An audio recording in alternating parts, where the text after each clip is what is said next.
178.112 ca mắc COVID-19, hai tỉnh bổ sung hơn 180.000 F0. Ngày 17 tháng 3, Bộ Y tế cho biết cả nước ghi nhận 178.112 ca COVID-19, trong đó 124.725 F0 cộng đồng. Hà Nội tiếp tục dẫn đầu cả nước với hơn 25.000 ca mắc mới trong ngày.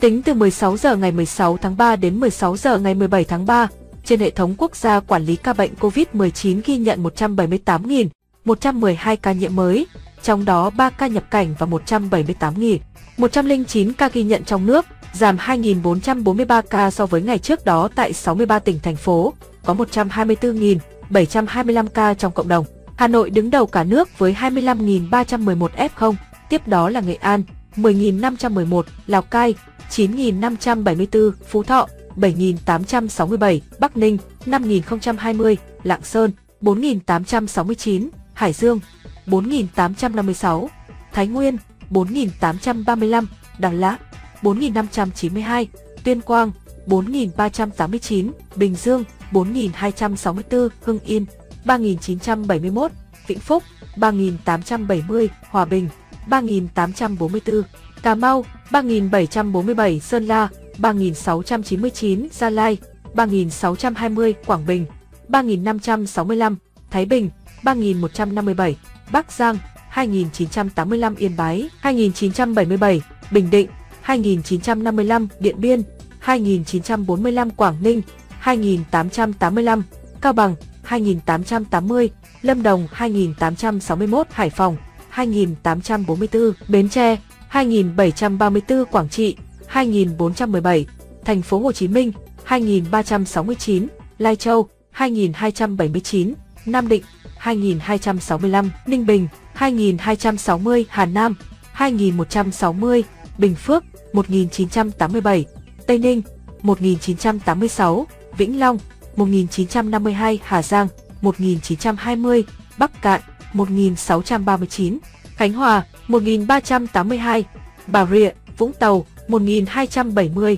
Phú Yên 1.196, Đà Nẵng 1.086, Đà Nông 995, Thanh Hóa 933, Hà Tĩnh 927, Trà Vinh 873, Quảng Ngãi 820, Kon Tum 793, Bình Thuận 783, Thừa Thiên Huế 505, Quảng Nam 358, Bạc Liêu 287, Đồng Nai 250, Long An 174, Cần Thơ 133, An Giang 130, Kiên Giang 90, Đồng Tháp 75, Sóc Trăng 57, Hậu Giang 53, Ninh Thuận 40, Tiền Giang 38. Trong ngày, Sở Y tế Vĩnh Phúc đăng ký bổ sung 24.975 ca tại Vĩnh Phúc, trong đó đã bao gồm 5.000 ca thông báo ngày 16 tháng 3 năm 2022 tại Vĩnh Phúc và Sở Y tế Hải Dương đăng ký bổ sung 155.878 ca trên hệ thống quốc gia quản lý ca bệnh COVID-19 sau khi rà soát, bổ sung đầy đủ thông tin. Các địa phương ghi nhận số ca nhiễm tăng cao nhất so với ngày trước đó.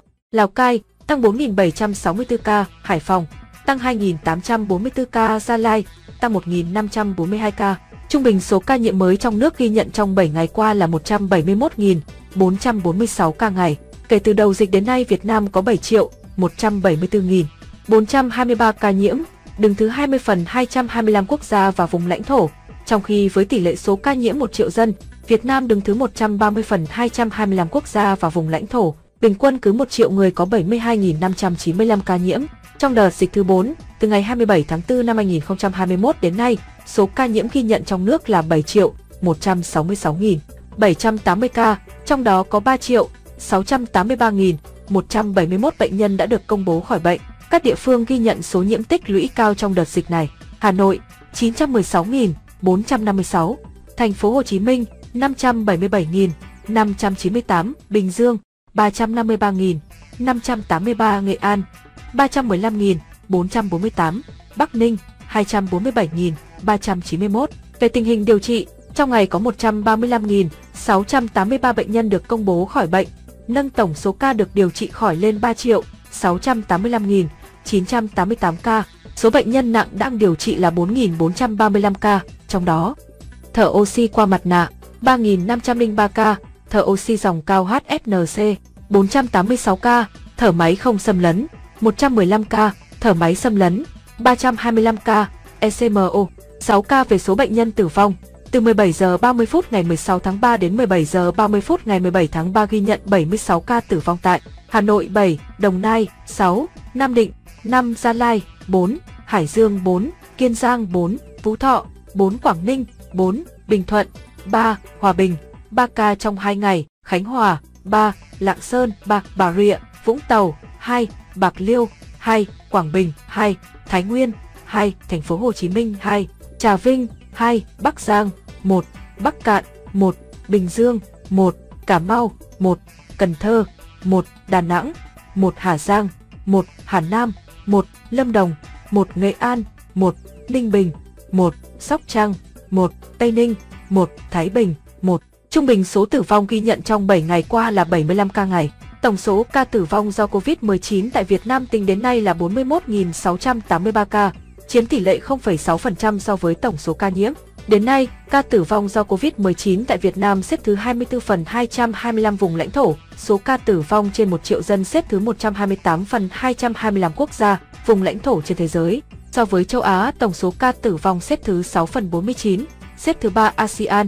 Tử vong trên 1 triệu dân xếp thứ 23 phần 49 quốc gia, vùng lãnh thổ châu Á, xếp thứ 4 ASEAN. Về tình hình tiêm chủng, trong ngày 16 tháng 3 có 349.781 liều vaccine phòng Covid-19 được tiêm. Như vậy, tổng số liều vaccine đã được tiêm là 201.079.635 liều.